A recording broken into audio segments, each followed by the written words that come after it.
أعوذ بالله من الشيطان الرجيم بسم الله الرحمن الرحيم الذين يؤمنون بالغيب ويقيمون الصلاة ومما رزقناهم ينفقون. متقیان هغه کسان دي چې ایمان لري په پټو څیزونو باندې او پابندي کوي د مانځه او د هغه مال نه چې موږ دوی ته ورکړی دی خرج کوي. مخکې د متقین ذکر وشو، اوس دغه متقین 15 یا شپږ صفات بیانوي چې د هغې تعلق د عقیدې سره دی، د عمل سره دی، د اخلاقیاتو سره دی. مطلب دا شو چې متقین هغه کسان دي چې د دوی عقیده هم جوړه ده، اعمال هم برابر دي او اخلاق هم درست دي. یا د یو صفت تعلق د عقیدې سره دی او د دویم صفت تعلق د عمل بدني سره دی او د دریم د عمل مالی سره. او په دې ټولو کې اول او اهم شی چې دی هغه ایمان دی. یو سړی کې عمل او اخلاق موجودي لیکن ایمان پکې نه، نو دا عمل او اخلاق دا نه قبليږي.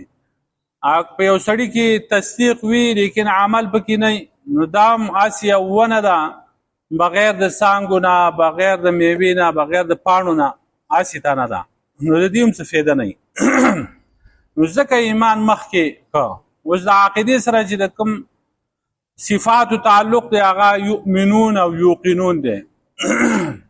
الذين يؤمنون بالغیب، دا د دې آیتونو په آخر کې وي او بالآخرة هم یوقنون. نو د دې تعلق د عقیدې سره دی او د عمل سره چې د کوم صفاتو تعلق دی نو هغه یقیمون الصلاة، پابندي کوي د مانځه. نو مونځ په اعمالو کې یو غټ عمل دی، نو دای ذکر که. او د اخلاق سره چې تعلق دی هغه ومما رزقناهم ينفقون، د هغه مال چې موږ دوی ته ورکړل دی انفاق کوي. نو انفاق چې دی دا د اخلاقو د باب نه دی. نو مونځ سره اکثر انفاق ذکر کیږي، دا د دې لپاره چې دا متقی انسان چې دی د مخلوق حق هم ادا کوي، انفاق کوي، د الله په لاره کې مال ورکوي او د الله حق هم ادا کوي چې مونځ کوي. اوس الذين يؤمنون بالغیب، هغه کسان چې ایمان راوړي په غیب باندې. نو ایمان چې دی یؤمنون د ایمان نه ماخوذ دی. د ایمان لغوي او اصطلاحي معنا څه ده؟ ایمان په لغت کې تصدیق ته وایي، لکه سورة یوسف کې راځي وما انت بمؤمن لنا، او ته نه زمونږ تصدیق کوونکی. یعقوب علیه السلام زامنو یعقوب علیه السلام ته ووایي چې موږ تا ته ډېر قسمونه وکړو چې یوسف علیه السلام شر مخ خوړل دی خو ته زمونږ تصدیق نه کوې. نو بمؤمن لنا هلته د تصدیق په معنا باندې راغلی دی، په معنا د وثوق او اعتماد سره هم راځي. ویؤمن للمؤمنین، دا پیغمبر اعتماد کوي په قول د مؤمنانو باندې. یؤمن للمؤمنین، اعتماد کوي په قول د مؤمنانو باندې. او کله معنا د امن سره هم راځي. دا الله په صفت کې المؤمن راغلی، المؤمن المهیمن العزیز الجبار المتکبر. المؤمن معنی امن ورکوونکی. نو ایمان د هم ایمان ځکه وایي چې هغه مؤمن سړي امن ورکړی هغه مؤمن به ته چې چا باندې ایمان راوړی چې هغه الله پاک دی او د الله رسول دی، چې زه ستا تکذیب نه کوم او زه به ستا خبره منم. او یا دی په امن کېږي د عذاب نه. او د ایمان اصطلاحي تعریفونه چې دي هغه ډیر دي خو مشهور پکې دوه دي. یو د متکلمینو تعریف دی او د احنافو نه نقل دی. التصدیق بما جاء به النبي صلی الله علیه وسلم وعلم بالضرورة، ایمان چې دا تصدیق دی په دین باندې چې راوړی دی پیغمبر پاک صلی الله علیه وسلم، هغه معلوم دی بداحت سره، ثابت دی او معلوم دی په بداحت سره. نو علم بالضرورة معنا دا ده چې په دین کې یقیني ثابتي، شکی خبرې نه، موضوعي یا ضعیف احادیث نه. نو په هغې به تصدیق کوي، لکه الله باندې ایمان راوړل، په رسول باندې، رسولانو باندې، قیامت باندې، ملائکو باندې. دا د دین معلومې مسلې دي او په بداحت سره دا معلومې دي. نو د دې تصدیق ته چې کوم دی هغه ایمان وایي. او دویم تعریف چې دی هغه د محدثینو په نسبت باندې دی هو التصدیق بالجنان والاقرار باللسان والعمل بالارکان. ایمان چې دی دا تصدیق دی په زړه سره، اقرار دی په ژبه، عمل دی په ارکانو، په نور بدن سره، جوارحو سره. نو په زړه سره به تصدیق کوي. نو تصدیق چې کوم دی دا اهم جز دی د ایمانه. څوک چې په زړه سره تصدیق نه کوي دته مؤمن نه شوی دی. او چا چې په اعمالو کې خلل دی نو دی کامل مؤمن هم نه دی. چې اعمال یې نیمګړي کمزوري نو هغه هم کامل مؤمن نه دی. او اقرار باللسان چې کله سړی په حالت د اختیار کې د سړي سره اختیار وي او طلب د ده نه وشي د اقرار باللسان چې په ژبه باندې کلمه ووایه دی ونه وي دا سړی مؤمن نه دی. دی مؤمن نه دی. اوس دا ځان نه مسله ده چې دا ایمان زیاتیږي او کمیږي او که نه. نو د دې محدثینو په نسبت باندې ایمان کې زیادت او کمی راځي ځکه چې د دوی په نسبت باندې ایمان چې دی دا مجموعه د دریو کارونو ده چې په زړه سره تصدیق کوي او په ژبه باندې اقرار کوي او عمل کوي په دې لاس خپو په جوارحو باندې. نو اعمالو سره چې څومره اعمال زیاتیږي نو دوی دا ایمان سره زیاتیږي او چې اعمال کمیږي نو ایمان به سره کمیږي. لیکن احناف چې دی متکلمین دا نه مني. هغوی دا ایمان حقیقت صرف تصدیق دی په زړه سره منله، په زړه سره تصدیق کوله او په دې کې نه کمی راځي او نه زیاتې راځي. چا چې ایمان راوړ په الله باندې یا په ورځ د آخرت باندې یا په رسول باندې یا په ملایکو فرشتو جناتو په دې باندې ایمان راوړه دغه ایمان او دا تصدیق چې دی په دې کې څه کمی زیاتې نه راځي چې یو ورځ په الله باندې دا تصدیق سیوا دی په دې بل ورځ کې کم دی. یو ورځ چې کوم دی په دې فرشتو باندې دا تصدیق سیوا دی په بل ورځ کمیږي. دب کې نه راځي، دا نه کمیږي او نه زیاتېږي. دا اگر چې اعمالو سره چې کوم دی هغه په هغې کې ایمان کې تازګي راځي، بشاشت پکې راځي. د هغې فواید او ثمرات سیوا کېږي په اعمالو سره. بیا دا ایمان چې دی د دې کله کله د موقع او د محل د وجې نه چې کوم دی نورې معانی هم مراد کېدی شي. ایمان کله صرف تصدیق ته هم وایي، صرف تصدیق ده. نو ذکر د کل وي او مراد ترې نه هغه جزي د دې محدثینو په نسبت باندې. لکه ابراهیم علیه السلام فرمایلي وو ای الله ته مړي څنګه ژوندي کوې؟ نو قال اولم تؤمن، آیا ته تصدیق نه کوې؟ الله پاک ورته وایي آیا ته تصدیق نه کوې؟ نو د ایمان نه مراد دلته تصدیق دی. اولم تؤمن، آیا ته تصدیق نه کوې؟ یا قالت الاعراب آمنا قل لم تؤمنوا، عرب بانډچیان وایي چې موږ ایمان راوړی. ته ورته وایي چې تاسو پوره تصدیق نشته تاسو کې. قل لم تؤمنوا، تاسو کې ایمان نشته، یعنی تاسو پوره تصدیق نشته. ظاهري انقیاد په هغو کې وو معنه ده دا منافقان خلق شو، لیکن د زړه تصدیق نه و. منافقانو کې دا بیماری وه چې مونځ به یې کوو، روژه به یې نیوله، حج له بتله، زکات به یې ورکوو، نو د دې باوجود په زړه کې تصدیق نه و. نو ځکه ورته وایي چې قل لم تؤمنو، ته ورته ووایي چې ستاسو تصدیق پوره نه دی. او کله ایمان چې دی هغه صرف عمل ته هم ویلی کېږي، صرف عمل ته. لکه وما کان الله لیضیع ایمانکم، نه دی الله پاک چې ستاسو ایمان ضایع کړي، یعنی صلاتکم، ستاسو مونځ ضایع کړي. او مونځ چې دی دا عمل دی، الله پاک ستاسو مونځ نه ضایع کوي. کله چې قبله بدل شوه د بیت المقدس نه کعبې طرف ته مسلمانانو مخ کړه، په مانځه کې حکم راغی نبي علیه السلام سره صحابه کرامو نه مسجد قبلتین کې چې کوم دی هغه مخ یې وګرځو قبلې ته. نو خلقو بیا دا اعتراضونه شروع کړو ولې دا مخکې چې 14 میاشتې دا منځونه کړي وو نو دا برباد شو. نو دا حکم راغی چې الله پاک ستاسو دا مونځ چې دی دا بربادوي نه، دا مخکې چې کړی هغه هم د خدای په حکم باندې او اوس چې کعبې ته مخ دا هم د خدای په حکم دی. او کله صرف د اقرار په معنا باندې هم راځي. ذلک بانهم آمنوا ثم كفروا، دا ځکه چې دوی اقرار کړی په ژبه باندې ثم كفروا او بیا کفر کړی په زړه باندې. اقروا باللسان وكفروا بالجنان، دو په ژبه باندې اقرار کړو. ذلک بانهم آمنوا، په ژبه اقرار کړو د منافقانو. او ثم كفروا بیا چې کوم دی په زړه سره انکار کړو، هغه نه منه. نو الذين يؤمنون، هغه کسان چې ایمان راوړي بالغیب، په غیب باندې، بالغیب په غیب باندې. نو د غیب یو معنی چې دا هغه هر هغه شی چې ستانه غایب وي. د غیب معنی دا ده چې هر هغه خبره چې د هغې ادراک د انسان په حواسو خمسو او په عقل او په دې باندې نه کېږي، بلکې د هغې علم د وحی او د انبیا علیهم السلام په تعلیماتو سره کېږي.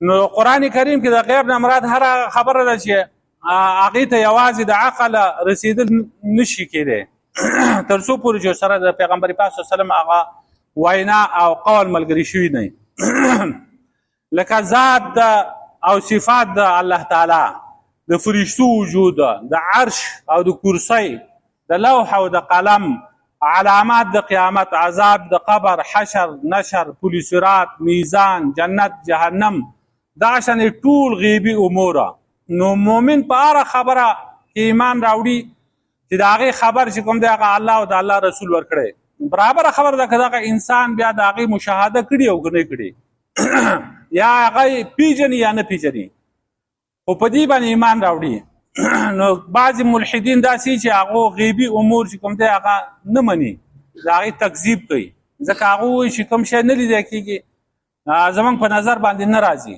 موږ یې منو هم نه وایي نو څوک د دې وجې نه څوک د الله نه انکار کوي د هریان د الله نه انکار کوي الله نه مني څوک د پیغمبر نه انکار کوي پیغمبر کوم ځای کې دی په دې زمانه کې اوس پیغمبر نشته که نه پیغمبران مخکې تېر شوي دي نو ډېر خلک داسې وایي پیغمبر کوم ځای کې پیغمبر نشته پیغمبران نه مني لکه دا هندوان هغه الله مني او پیغمبر نه مني الله سره شریکان جوړوي سیکان وغیره دا نو بعضې پکې هغه دي چې هغه فرشتي نه مني ولې ځکه چې فرشتي په نظر نه راځي نو که وې نو موږ به لیدلې وي نو خو نشتي وایي ځکه یې موږ نه وینو څوک د پیریانو نه انکار کوي پیریان نشته دویم معنا د غیب هغه اشیا دي چې هغه په حدیث جبریل علیه السلام کې راغلی دی چې نبی علیه السلام نه جبریل علیه السلام تپوس وکړو چې ایمان څه دی او اسلام څه دی او احسان څه دی نو د ایمان معنا ورته نبی علیه السلام دا وکړه چې ته په الله ایمان راوړي په فرشتو باندې په کتابونو د هغه باندې د هغه په رسولانو باندې په ورځ د آخرت باندې او ایمان راوړي په تقدیر باندې که خیر او که شر خدا د الله له طرف نه دی نو په دې کې چې کوم څیزونه ذکر شوي دي بس دقه چې کوم دی غیب دی الله دی الله موږ نه دی لیدلی دا زموږ نه پناه دی په قدرتونو سره یې پیژنو لیدل د هغه ممکن نه دي په دنیا کې موږ نشو لیدلی په آخرت کې به ویني فرشتي دي هغه موږ نه دي لیدلي کتابونه چې کوم دی هغه مخکني کتابونه تورات او انجیل چې په کوم حالت کې نازل شوي هغه موږ نه دي لیدلي دغه شان پیغمبران دي پیغمبران موږ نه دي لیدلي او ورځ د آخرت موږ کله لیدل ده او تقدیر چې دی چې تقدیره هغه خو د سترګو د لیدو شی نه دی چې دا تقدیر دی چې زه تا ته وښیم چې دا سړی دی یا ښځه ده ولاړ دی هغه هم لیده کېږي نه په دې ټولو باندې به ایمان راوړي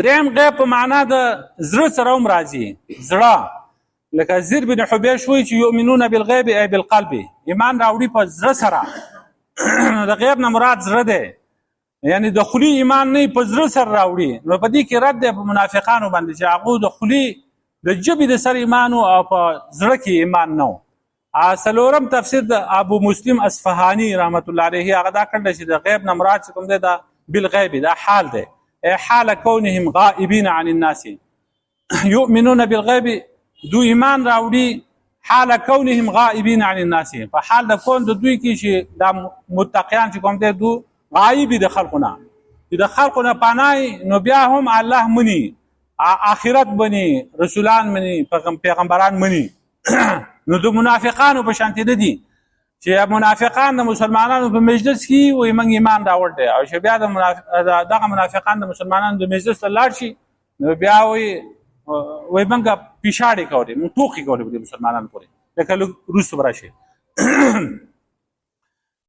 نو د غیب دغه معنی شوې د دین علاوه نورې معنی هم دي لکه هغه اشیا چې غایب وي او معلوم وي په وحي سره ذلک من انباء الغیب دا هغه خبرونه د غیب دي هغه اشیا چې غایب دي او بغیر د الله نه بل هیڅ چاته نه دي معلومه لکه قل لا يعلم من في السماوات والارض الغیب الا الله تو وایي چې نه پیژني هغه څوک چې په اسمانونو کې دي په ځمکه کې د غیب مګر یو الله غیب بی دلیل خبرې ته هم وایي چې په توک باندې خبره کوي لکه رجما بالغیب سورة کهف کې وایي د سپي په باره کې د اصحاب کهف د سپي په باره کې چې کوم دی چا وي دا 3 کسانو څلورم سپی و چا وي 5 کسانو شپږم سپی و چا وي 8 سپی و دغه نو هلته وایي چې دا رجما بالغیب بی دلیله په توک خبرې دي ګټي وشتي په بيدلیله.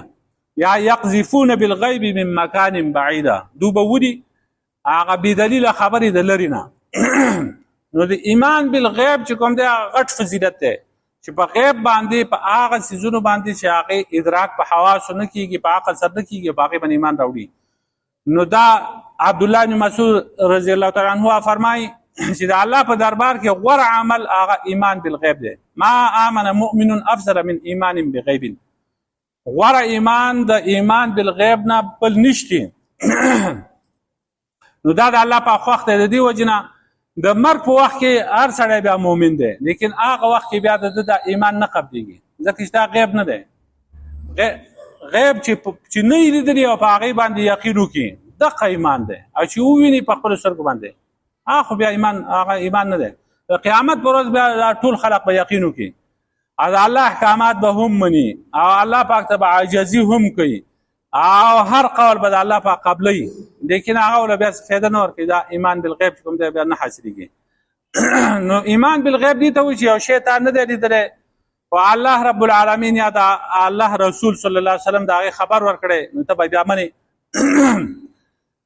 نو مثلا یو خبره ده چې هغې ته ستا ذهن نه رسي، عقل او دماغ پې کار نه کوي، لیکن پیغمبر او د الله پاک هغه فرمایلی دی چې دا شته.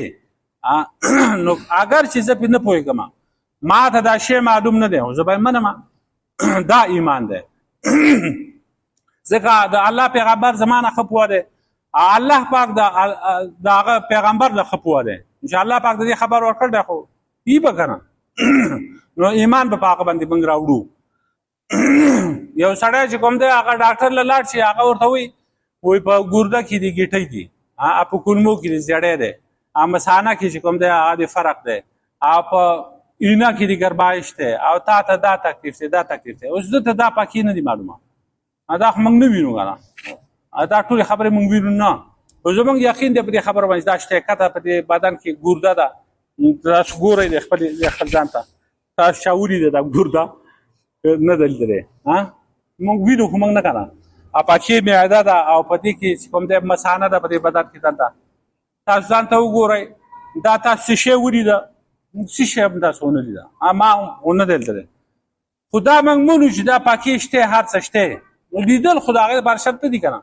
یو شي د وجود لپاره لیدل چې کوم دی هغه شرط نه دی، دا هر څه شته.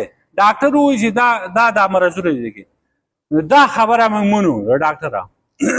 نو چې الله رب العالمین او د الله رسول وایي چې دا کارونه شته، نو موږ به منو، د ډاکټر خبره منو. ډاکټر خبره کې غلطي راتلی شي، د خدای او د خدای رسول په خبره کې غلطي نشي راتلی. د قبر عذاب دی، نو خلک وایي دا به څنګه؟ دا خو تنګ ځای دی، قبر تنګ ځای دی، تنګ، او ملائک به دې ته ورننوځي څنګه، او په دې کې د ګورز ګزارونه به پکې څنګه کوي، او په دې کې دا کړکۍ به څنګه کولاویږي، او په دې کې دا ماران لړمانان دا به څنګه وي، او د جنت د کړکۍ او د جهنم کړکۍ دا به کولاویږي. دا موږ نه منو، دا خبرې عقل نه مني، موږ یې نه منو. دا به موږ ټیک منو، ځکه چې په دې قرآن کې راغلی دی او احادیثو کې بېشمار احادیث، متواتر احادیث دي د عذاب قبر په باره کې، یا د عذاب نه علاوه چې راحت میلاویږي په قبر کې، دا ټول د احادیثو سره ثابت دي. یا په هلته تیاره ده، رڼا ده، کړکۍ دي، د هر سببونو. یا پل صراط دی، په ورځ د قیامت به الله پاک پل صراط چې کوم دی هغه قایم کړي. دا هغه پل صراط باره کې حدیث کې دا راغلی دی چې دا د چړې نه زیات تیره دی، یا د ویښته نه زیات چې کوم دی نری دی. انسانان به په هغې باندې تیریږي. اوس دا خبره د عقل نه خلاف ده چې دومره نری شی چې هغه په د ویښته په مقدار باندې، او دا ټول خلق به الله پاک دې پل صراط ته جمع کوي. یوم تبدل الارض غیر الارض والسماوات، دا ځمکه په بله ځمکه بدلیږي او د اسمانونه په بل اسمان باندې بدلیږي. نو چې ځمکه په بله ځمکه بدل شوه، نو دا خلق به چېرته ځي؟ نو نبي علیه السلام هغه یهودي له جواب ورکړی چې دا خلق په پل صراط ته ځي. پل صراط خو نری دی د ویښته په مقدار باندې، په دې به دا خلق څنګه ودرېږي؟ دا ټول به جمع کېږي څنګه؟ بس د هغې نه موږ نه یو خبر، خو پیغمبر فرمایلی دي او الله پاک ویلي دي موږ ته، دا به منو، ټیک به منو. یا دا عملونه دي، په ورځ د قیامت به دا ټول اعمال چې کوم دی هغه الله پاک راجمع کړي، بیا به په تله باندې تلي. یو سړی به ورته اعتراض کوي چې ګوره عمل خو مونځ دی که نه، یا روژه ده، مونږ چې دی نو دا عرض دی، عرضه دا کته پورته کېږي چې دا سړی کته پورته کېږي. دا مونږ چې د ده نه ادا شو دا چا په سترګو لیدل دی چې دا مونځ دا عرض دی. لکه خوشبو چې دا چې هغه قایم وي په ګل پورې، ګل هغه جوهر دی او دا خوشبو عرض دی. نو اوس دغه مونځ بیا خو نه لیدی کېږي نه، یا روژه ده چې هغه روژه یو سړی نیسي، نو روژه بیا د دې څه شکل دی، څه شی دی؟ دا نر دی که ښځه ده، اوسپنه ده، بل څه شی دی؟ سره زر دی، سپین زر دی چې دا به تللی کېږي؟ دا نه تللی کېږي. خلک دا انکار کوي، دا نه تللی کېږي. نو موږ به ورته وایو چې که مخکې چا نه منل نو اوس یې خو منئ که نه. اوس خو ساینس ترقي کړ، هر شی تللی کېږي. په ټیر کې هوا تللی کېږي او ګرمي تللی کېږي او یخني تللی کېږي. دا دومره سنټیګریډ ګرمي ده دلته دغه مخامخ دغه ښیي 2200 سنټیګریډ او 2800 3200 دا راته ښیي. دغه شانې ترمامیټر باندې هغه تبه تللی کېږي چې دا دومره تبه ده، 102 ده، 103 ده، 104 دا تبه ده. دا هر څه تللی کېږي. بیا ولې موږ د هغې نه انکار کوو؟ یا اور کې سړی چې کوم دی هغه نه پایي، اور ته ته یو سړی واچوه هغه مري، 15 منټه پکې نه پایي، مړ به شي. لیکن جهنم کې به دا ټول خلق الله پاک وغورځوي، دا کافره مري به پکې نه، خبرې اترې به پکې هم کوي، ګرځي راګرځي به هم، ملاقات به پکې هم کوي، یو بل سره به ملاقاتونه کوي، سزا به ورته هم میلاویږي. دا ټولې خبرې د عقل نه خلاف دي، زمونږ په ایمان دی دا ټول یې ومنو. نو بعضې خبرې داسې چې هغه که موږ ته څوک ووایي او د الله د رسول د قول نه خلاف وي، هغه به موږ نه منو. هغه که ډاکټر ووایي، که پلار راته ووایي او که نیکه راته ووایي، خو د قرآن او حدیث څخه خلاف وي، موږ به پلار او نیکه ته نه ګورو، نه به دې ډاکټر ته ګورو چې دا خبره کړې، دا خبره صحیح ده. دغه د الله او د الله د رسول چې کومه خبره ده هغه موږ لیدلې نه ده، لیکن په هغې باندې به موږ ایمان راوړو. عیسی علیه السلام بره ختلی دی او دجال به راځي قیامت ته نږدې، او بیا عیسی علیه السلام چې کوم دی هغه به وفات کېږي، د نبي علیه السلام د قبر په خوا کې د هغه دپاره ځای هغه مختص شوی دی، هلته به دفن کېږي، واده به کوي. د هغه بیا 2 زامن کېږي، د یو نوم به محمد یا د بل نوم به موسی، دا زامن به هم کېږي. 40 کاله یا 2 کاله داسې به ژوندی، بیا د هغې نه وروسته بیا وفات شي. دا موږ منو. نو معتبر ایمان چې کوم دی هغه دی چې هغه په غیبه سره وي، چې ښکاره شي یو شی، لکه بعضې خلق فلسفیان چې کوم دی هغه د یو شي حقیقت ورته معلوم شي بیا مني. نو دغه ایمان نه دی، دې ته ایمان نه وایي چې مشاهدې سره وي. یو سړی د دې وجې نه چې یو سړی تا ته ووایي چې دا کپړه، لکه زه تاسو ته دا سپینه کپړه ده، دا کپړه سپینه، تاسو او دا سپینه ده، دا ټیک ده، سپینه ده، دا ایمان نه دی. دا خو تاسو ولید او زما د خبرې تصدیق وکړو چې دا دغه دی. خو چې کوم شی تاسو نه لیدلی، زه تاسو ته وایم چې حشر نشر به کېږي او آخرت او جنت او جهنم چې کوم دی دا حق دي، جنت او جهنم به دا به قایمېږي. تاسو لیدلی نه او بیا د دې تصدیق وکړئ. دا تا ته چا ویل دي؟ ما ته الله او د الله رسول ویل دي. بس دغه په الله او په الله په رسول باندې ایمان شو. دا ایمان نه دی چې دا کپړه سپینه ده، دا کپړه توره ده، دا خو تصدیق شو، دغه سړی خو دې ته ایمان نه وایي. نو د دې وجې نه چې د چا دغه شانتې په غیب باندې ایمان قوي، نو هغه خلق ډېر غوره هم دی. نبي علیه السلام د صحابه کرامو تپوس وکړو چې کوم خلق غوره دي په ایمان کې، نو صحابه کرام ورته وایي چې فرشتي غوره دي. نبي علیه السلام بیا فرشتي پسې غوره دي، هغه خو د الله سره دي بره په اسمانونو کې، هغه هر څه ویني، مشاهده کوي. نو بیا د صحابه کرام ووایي چې ایمان د پیغمبرانو غوره دی. نو نبي علیه السلام وما لهم لا یؤمنون والوحی ینزل علیهما، هغو به ولې ایمان نه راوړي حالانکې په هغو باندې وحی نازلېږي. نو صحابه کرام ووایي چې فنحنو، بیا چې موږ غوره یو. نبي علیه السلام تاسو هم غوره نه یې، ځکه چې تاسو ایمان ولې نه راوړئ، حالانکې زه په تاسو کې موجود یم، معجزې تاسو لیدل دي، تر ټولو نه غټه معجزه هغه پیغمبر پاک صلی الله علیه وسلم پخپله دی. نو بیا هغوی بس موږ ته پته نشته، الله عادم دی او د الله رسوله. نبی علیه السلام پخپله وفرمایل چې غوره ایمان والا هغه خلق دی چې هغه وروستو ستاسو نه راځي. دا موږ تاسو ته ویل دي، موږ تاسو. نو موږ نه پیغمبر لیدل دی او نه چې کوم دی هغه کتاب لیدل دی او نه الله لیدل دی، نو ورځ د آخرت په هغې باندې ایمان راوړل دی. هغه صحابه کرام کم از کم پیغمبر خو لیدلی که نه، موږ پیغمبر هم نه لیدلی. یجدون صحفا یؤمنون بما فیها، او به صرف کتاب بیا مومي په پاڼو او په کتابه، په هغې کې به لولي او په هغې به ایمان راوړي، په دې قرآن او په دې باندې به ایمان دا دی. او بل حدیث کې راځي چې خوشخبري ده د هغه چا دپاره چې هغو زه لیدلی یم، خوشخبري ده د هغه چا دپاره چې هغو زه نه یم لیدلی اووه ځله او په ما ایمان راوړ دی. زه یې لیدلی نه یم، په ما ایمان راوړ دی، هغو دپاره اووه ځله خوشخبري ده. نو پته ولګېده چې دا وروستنی امت چې کوم دی د دوی دپاره اووه اجرونه دي او د صحابه کرامو دپاره یو اجر دی. صحابه کرام مرتبې ته هېڅوک نشي رسېدی. دا د ټول غرونه دا ټول غرونه د سرو زرو شي او دا سړی خرج کړي، د صحابه کرامو د اسونو د خپو د دوړه چې که نه هغې ته هم نشي رسېدی. هغه غوره مخلوق دی، خو جزوي فضیلت دلته بیا هم د دې امت په هغو باندې حاصل دی دوی ته چې دوی چونکې د پیغمبر د زمانې نه لرې دي او ایمان په غیب باندې راوړي، نو دا جزوي فضیلت د دې امت دپاره شته په هغو باندې. یا یو بل یو حدیث کې راغلی دی چې وروستنی امت چې کوم دی هغو له به الله پاک د 50 صحابه کرامو اجر ورکوي، 50 صحابه کرامو.